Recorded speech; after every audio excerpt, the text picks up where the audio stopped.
रहे हैं SDM news. मैं हूं रियाज अंसारी। इस वक्त मैं महाराष्ट्र के ऐतिहासिक शहर औरंगाबाद से बात कर रहा हूं और मैं प्रभाग नंबर 13 में आया और आप देख सकते हैं कि राष्ट्रवादी पार्टी शरद पवार साहब का कार्यालय है। सलीम पटेल वाहिगकर उम्मीदवार हैं और इनके तमाम कार्यकर्ता एलियाने महल्ला चाहने वाले इनके कार्यालय पर मौजूद। इस वक्त मेरे आने का एक मकसद है कि मैं हर उम्मीदवार के पास जा रहा हूँ, उनसे मुलाकात ले रहा हूँ, उनके अज़ाइम, उनकी सोच, उनकी फ़िक्र अपने वार्ड की जनता के लिए क्या है, आवाम के लिए क्या है, उनका तजुर्बा क्या है, उनकी काबिलियत क्या है और गुज़िश्ता कई सालों में उन्होंने के काम का तजुर्बा है या नहीं है कि बस रिवायतन आगे। ये तमाम बातों का मैं यहाँ तक करने की कोशिश करेंगे ताकि 15 जनवरी के दिन वार्ड के प्रभाग के लोगों को बटन दबाने से पहले ये ज़रूर सोचना चाहिए कि हमें जिसे वोट देना है वो हम किसी और देने जा रहे हैं। ये तमाम बातें को मैं यहाँ तक करने की कोशिश करूँगा। चलिए शुरुआत देते हैं। चलिए भाई, सबसे पहले एक लोकशाही के माध्यम से आपने चुनाव में हिस्सा लिया, सबसे पहले आप उसकी मुबारकबाद। बहुत बहुत शुक्रिया। देखिए, मैं सलीम पटेल वाहेगांवकर प्रभाग क्रमांक 13 अ से राष्ट्रवादी कांग्रेस पार्टी शरद चंद्र जी पवार साहब की ओर से खड़ा हूँ। अधिकृत उम्मीदवार हूँ। मेरी निशानी जो है तुतारी है और मेरा निशानी जो इलेक्शन बैलेट पेपर है, फर्स्ट बैलेट की मशीन के ऊपर जो है 3 नंबर है जी। तो सबसे पहले तो अपील ये करूँगा, मैं तमाम मेरे जो प्रभाग के लोग हैं, जिस तरह से रहीम नगर, अल्तमश कॉलोनी, वाहिद कॉलोनी, बारी कॉलोनी, बाजीपुरा, मकसूद कॉलोनी, जिनसी का कुछ भाग और किराड़पुरे का कुछ हिस्सा इसमें आता है जी। पीरगाम साहब की दरगाह के सामने का हिस्सा कुछ हिस्सा आता है। मैं तमाम से अपील करूँ, देखिए मैं हर वो फील्ड में काम करने वाला हूँ जो मुझे बाखूबी शहर के लोग जानते हैं। ये नहीं कि आज वार्ड का इलेक्शन है तो मैं कारपोरेशन का इलेक्शन लड़ने की निस्बत से ही बात कर रहा हूँ, बल्कि आप मुझे किसी भी फील्ड में देखो, मैं इंशाल्लाह काम करूँगा और करता रहूँगा। सर, एक बात है, एक लोग चाहते हैं कि हम आपको वोट दें तो हमारा क्या फ़ायदा। अब वो गया ज़माना, अब लोग नफ़ा नुकसान भी देख रहे हैं। आप कैसा चुन के आने के बाद ऐसा क्या करने वाले हैं कि जो वाकई वार्ड की जनता की ज़रूरत है, कुछ बातें बता सकते हैं आप? सबसे पहले तो मैं आपको बता दूं कि बहुत एक अच्छा सेंसिटिव इशू है। देखिए, आज हमारे प्रभाग में, मैं अपने इतने एरिया की बात नहीं कर रहा हूं बल्कि पूरे शहर की भी बात कर सकता हूं। अगर अल्लाह ने मुझे दुआओं के तुफल में और बच्चों की, हमारे कार्यकर्ताओं की मेहनत से अगर कामयाब कर दिया तो सबसे पहले जो प्रभाग एरिया में जो गरीब तबके के लोग किराए के घरों में रह रहे हैं, पंतप्रधान योजना के अंतर्गत उनको इंशाल्लाह घर दिलाने की कोशिश करूँगा। जिस तरह से वक्फ बोर्ड की बहुत सारी खाली ज़मीनात है और तमाम लोग जानते हैं कि वक्फ बोर्ड से मेरा काफ़ी ताल्लुक़ है और ये मुस्तक़बिल गरीबों के हक़ के लिए जगह होती है, तो मैं पहली कोशिश करूँगा उनको घर मिले और वो जो है किराया जो भरते 5-5, 6-6 हज़ार भरने की नौबत से उनको पहली फुर्सत में बचाने की मैं पूरी कोशिश करूँगा। उसके बाद और दीगर मसाइल। दूसरा दूसरा मसला है कि भाई इंशाल्लाह अल्लाह ने अगर मुझे चुन कर दिया तो गरीब, मिस्कीन, यतीम, गरीब जो 5 हम जो है इज्तिमाई शादी से जो है एक शुरुआत करेंगे जो कि अपने खर्चे से करेंगे। और रहा सवाल दूसरा कि जो बच्चे पढ़ लेते हैं, पढ़ाई करने के बाद में जो आगे नहीं बढ़ पाते 12वीं के एग्ज़ाम होने के बाद, तो ऐसे जो बच्चे रहेंगे जिनके जो है यतीम, मिस्कीन, जो गरीब तबके के रहेंगे, कुछ बच्चे इंशाल्लाह मैं अपने खर्चे से उनको आगे पढ़ाई के लिए 5 या 6 बच्चे अपने खुद खर्चे से दत्तक भी लूँगा। और उसके अलावा और कुछ? दूसरा सवाल और बहुत इम्पोर्टेंट सवाल जो आज चल रहा है कि विकास के दृष्टिकोण से अपने प्रभाग में क्या क्या सुविधा होना चाहिए। जिस तरह से आप देखिए कि मोहल्ला क्लिनिक का मसला आ जाता है, एम्बुलेंस का मसला आ जाता है और दिगर बेरोज़गार जो बच्चे घूम रहे हैं उनको लोन का मसला आ जाता है। तो ये सारी चीज़ें कारपोरेशन में जो चीज़ें, उसके अलावा भी गवर्नमेंट की बहुत सारी स्कीमात है, लोन की स्कीमात है, उनको इंशाल्लाह कोई ऐसी नौबत आने नहीं दूंगा। खुद अपने ऑफिस में, दफ्तर में पूरी कार्रवाई मुकम्मल करके उनको ज़्यादा से ज़्यादा या तो नौकरी की कोशिश करेंगे या तो उनको लोन दिलाने की कोशिश करेंगे और दिलाने की कोशिश नहीं करेंगे, दिलाकर रहेंगे जो अपने कारोबार खुद करेंगे। सलीम भाई, इसके अलावा एक मुद्दा जो चुनाव के बाद मैं समझता हूँ कि मार्च अप्रैल में होने वाला है, SIR यानी जन्म प्रमाण पत्र, फिर वो सारी बातें, इसमें बांग्लादेशी मुसलमानों का मामला चल रहा है, अफवाह गर्दिश कर रही है। क्या ऐसे लोगों के पास डॉक्यूमेंट के अधूरे से अधूरे है, उनके बनाने में मदद करना, रहनुमाई करना, ये बहुत बड़ा मसला है। इसके बारे में आपके पास क्या मंसूबा है? बहुत से इशू आपने पूछे और हमने ये बहुत पहले से तैयारी कर ली। और आप जानते हैं कि इसके अंदर सबसे पहले मैं बताता हूँ, जिस तरह से कारपोरेशन लड़ रहे हैं इनको पढ़ना लिखना आना बहुत ज़रूरी है। देखिए, मैं BA पढ़ा हूँ, मराठी पढ़ा हूँ और मैंने जो यादी जो लगने वाली है SIR के लिए, उसकी तैयारी हमने मुकम्मल कर ली है। मेरे तमाम प्रभाग के लोगों को मैं खुलेआम कहूँगा कि कोई डरने की ज़रूरत नहीं है। वो सारी फार्मेलिटी के अंदर मैं इंशाल्लाह अपने ऑफिस में बैठकर पूरी मदद करूँगा किसी को एसआईआर के अंदर इधर उधर भागने की जरूरत नहीं पड़ेगी। जो यादी वो लगेगी 2002 की लगो, 2005 की लगो, 2006 की लगो, वो सारी चीज़ें हमने अल्हम्दुलिल्लाह पहले करके रखी। सलीम भाई, ये प्रभाग के चुनाव होने वाले हैं, कई पार्टियां मैदान में हैं, आप अपना जो मुकाबिल है उम्मीदवार या पार्टी, किसको मानते हैं कि मेरा मुकाबला सीधा इस पार्टी से? सबसे पहली बात तो ये सवाल मैं आपके सामने रख दूं कि मैं खुद एक ऐसा कैंडिडेट हूं जो पहले स्टार्ट से हमने एक पॉलिसी तय की कि हमारे मुकाबले में कोई भी कैंडिडेट हो, हम किसकी मुखालिफत नहीं करेंगे। हम सिर्फ एक वोट मांग रहे हैं अपने लिए, अपनी पार्टी के लिए, और हम क्या कर सकते हैं और क्या करके बताएंगे ये बाखूबी पूरे लोग जानते हैं शहर के। ऐसा नहीं कि आज इलेक्शन है, आज मैं किसकी मुखालिफत में जाऊंगा तो कल मेरे मुखालिफत में खड़े हो जाएंगे। तो हमने सीधी सीधी पॉलिसी करी कि अपनों को किसी के खिलाफ जाना नहीं है। 4 वोट का हक है, एक वोटर्स को 4 हक का वोट है, तो बराए मेहरबानी कि एक वोट मुझे दीजिए। जो पहली मशीन पे सफ़ेद कलर के अंदर 3 नंबर पे है, जो तुतारे निशानी राष्ट्रवादी की, हमको एक वोट मांग रहे हैं। हम पूरे प्रभाग में सिर्फ एक वोट हमको दो, 3 वोट आप आपके पसंद से दो। इसलिए किसी को हम मुखालिफत का या मुकाबले में लाने की हम जो कोशिश भी नहीं कर रहे और ना उनके खिलाफ में हम बोल रहे हैं।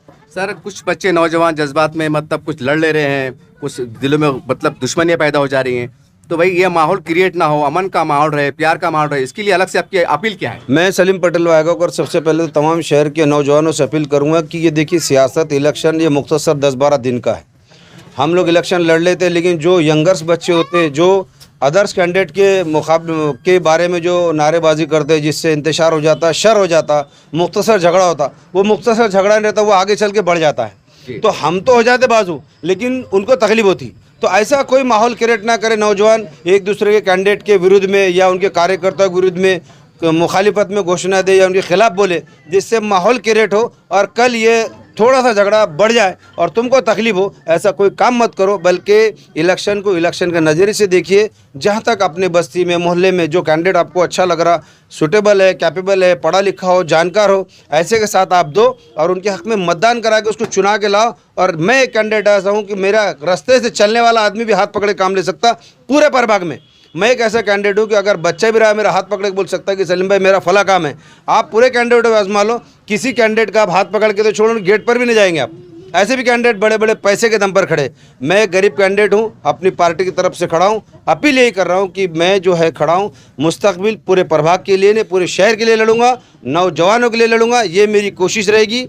और अब हम लोग डोर टू डोर जा रहे हैं, घर जा रहे हैं। अभी हमारा एक पूरा बस्ती के अंदर, अब हमने जो कल हमारा उद्घाटन हो उसके बाद हम लोग जो है घरों घर जाके लोगों को जो है दरख्वास्त कर रहे हैं, रिक्वेस्ट कर रहे हैं और अपनी बाजू किस तरह से हम एक वोट मांग रहे हैं ये हमने अपनी बाजू रखी है। और लोगों ने खुशी खुशी हमको जो है बड़े गले लगा के मुबारकबाद दी कि इंशाल्लाह एक वोट तुम्हारा पक्का। सर, जब चुनाव का माहौल आगे चलेगा तो बहुत से विरोधी पार्टियां कर सकते हैं, बहुत से कहते हैं, आप पे भी आरोप लगेंगे कि भाई ये इन्होंने मुसलमानों के लिए कुछ नहीं किया है, या बहुत सी बातें हैं, या ये शतरंजा उठाने वाले हैं, टेबला उछालने वाले हैं, ये मुसलमानों का काम नहीं करेंगे। ऐसी बातें मंजर आम पे आ सकती है और आ रही है, इसका जवाब कैसा देंगे? मना यकीदा मिन रब्बा। सबसे पहला सवाल, मैं यकीदा रखता हूँ अल्लाह की ज़ात पर। इज़्ज़त और ज़िल्लत का देने वाला अल्लाह है। कल अगर मुखालिफत में मेरे कोई बोलता है तो मेरे पास भी इतना मसाला, लेकिन मैंने कहा स्टार्ट से मेरी क्या पॉलिसी है कि मैं किसके खिलाफ बोलूँगा नहीं। बराए मेरे बारे में अपील भी करूँगा, बिला वजह अगर कोई मुझे छेड़ कर लेगा तो फिर तो मैं हूँ, मैं हूँ। फिर सियासत अपनी जगह जी, और आरोप प्रत्यारोप अपनी जगह। तो भाई मैं जब किसी के खिलाफ नहीं बोल रहा हूँ तो मेरे खिलाफ भी किसी ने बोलने की कोशिश ना करे। अगर किसी का दुखाड़ा मुझसे है तो आप मुझसे आकर रब्ता कर सकते हैं, क्योंकि मेरा आप देख लेना पूरे सर्वे में मैं किसी भी कैंडिडेट के खिलाफ है, किसी पार्टी के खिलाफ नहीं बोल रहा हूँ। सिर्फ ये बोल रहा हूँ कि मेरी एक अच्छाई है कि मैं काम कर सकता हूँ, मुझे एक वोट दो, मैं ये बोल रहा हूँ। बाकी मैं इसको मत दो, ये पार्टी बुरी है, इन्होंने मुसलमान के लिए कुछ नहीं किया, इन्होंने फलाह के लिए कुछ नहीं, मैं जात पात की कोई बात नहीं कर रहा। मैं इतना ही बोल रहा हूँ कि मुझे एक मौका दो, एक वोट मुझे दीजिए, आप 3 वोट आपके पसंद से दो। इसमें हमारे समाज के लिए नहीं क्या किने करा नहीं करा वो छोड़ दो, समाज हमारा बहुत जागरूक है। आप पूरी समझदारी से और बिल्कुल सूझबूझ से एक अच्छी party, centre wise party, secular party को वोट करेगा मतदार, ऐसी मेरी सोच है। सर, हमने इससे पहले चुनाव में देखा है कि जब खादर साहब के इलेक्शन में, इम्तियाज़ अली साहब की बात कर रहा हूँ मैं, तो आपने जो है कौम के नाते से, एक इत्तेहाद के नाते से उनका खुला समर्थन भी किया था, उनके बारे में उनकी अच्छाई को बयान किया था। आज आपके मद्दे मुकाबिल वो पार्टी भी है, तो आप कैसा मानते हैं, कितनी कश्मकश रहेगी?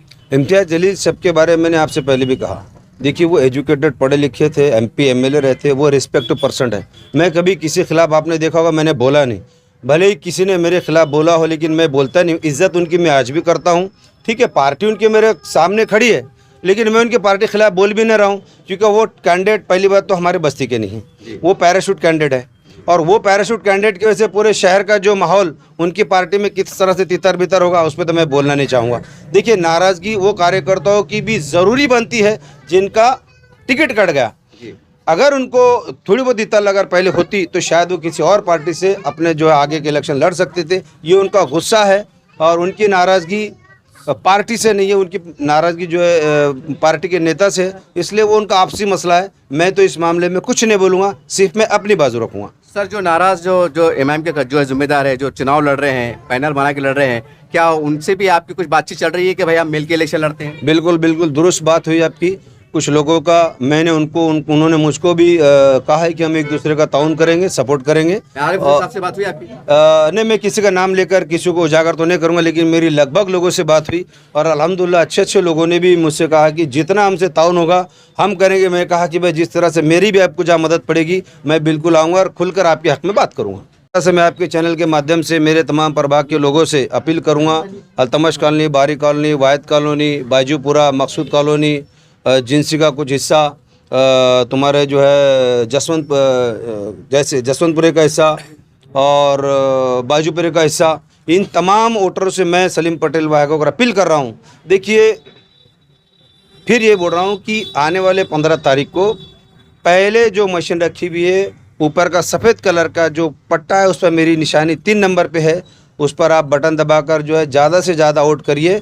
1 वोट मुझे दीजिए, 3 वोट आप किसको देना वो आपकी मर्ज़ी है, ये मैं अपील कर रहा हूँ। और मेरी पार्टी को और मुझको कामयाब करिए और आने वाला कल आप देखेंगे इंशाल्लाह सारे नगर सेवक में ये नगर सेवक कैसा रहेगा, ये मैं खुलकर बोल रहा हूँ। कल मेरा आप हाथ पकड़ के काम ले सकते, इतना तो मैं आपके माध्यम से मेरे तमाम वोटर्स को बिल्कुल खुला एक क्या बोलूँगा उसको आह्वान कर रहा हूँ। और यकीनन मुझे उम्मीद है कि मेरी बात को लोग सुनेंगे, क्योंकि मैं एक एरिया के आज तक तो काम नहीं करता बल्कि पूरे शहर में काम करता हूँ। आपने देखा होगा, राशन का मसला हो, जहाँ मस्जिद मंदिर का मसला हो या किसी भी हित में जनता के आने का मसला हो, मैं हमेशा रोड पर रहा हूँ और आगे भी रहूँगा। सलीम, एक बात है कि जो आपने भी 4-5 वादे किए, घर दिलाऊंगा, इज्तिमाई शादी करूंगा, जो कराएंगे आप गरीबों की, और सारी बातें कि अगर मैं पर्सनली तौर से, मैं पत्रकार भी हूं और चूंकि मैं आपकी महल्ले से बिलोंग करता हूं, आपके अतराफ में रहता हूं, अगर मैं एक आम नागरिक होने के नाते कहूं कि सलीम भाई वादे तो बहुत करते हैं, क्या आप बॉन्ड पे लिख के जोरासपुर शहर में बांटेंगे वार्ड के अंदर? 101% अगर किसी को भरोसा नहीं है तो मैं बिल्कुल लिख के दूँ, क्योंकि मैं करने की सलाहियत रखता हूँ और उतने अल्लाह ने मेरे में दम कम दिया।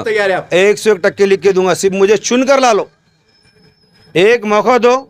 सलीम पटेल कल के आज भी लिख कर देने को तैयार है, वक्त से पहले। अब बिल्कुल।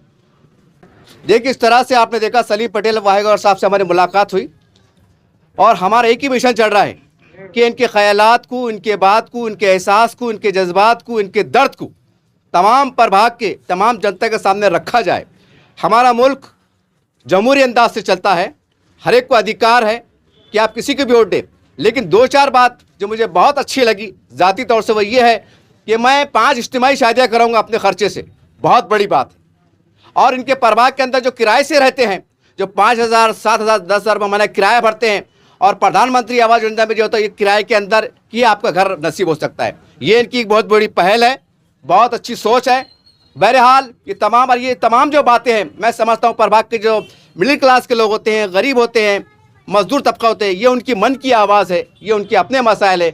अब फैसला आपको करना है कि सारी बातें आपके सामने हैं और आने वाले 15 तारीख के दिन आपको एक निर्णायक ठोस फैसला करना है और बहुत सोच समझ करना है। यही मेरी आपसे एक दर्दमंद अपील है। देखते रहिए आप अजम चैनल। जय हिंद, जय महाराष्ट्र।